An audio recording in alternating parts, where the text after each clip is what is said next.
You ask Tiger to solve. This deals with linear equations with one unknown. The final result is n equals 25/4. Let's solve it step by step. Group all constants on the right side of the equation. Add 1 to both sides. Simplify the arithmetic. Convert the integer into a fraction. Combine the fractions. Combine the numerators. Isolate the n. Multiply both sides by inverse fraction 5/2.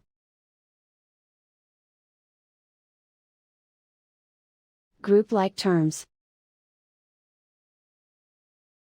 Multiply the coefficients. Simplify the fraction.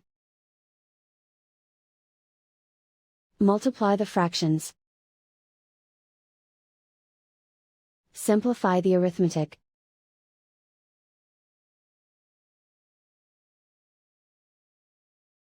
And so the final result is n equals 25/4.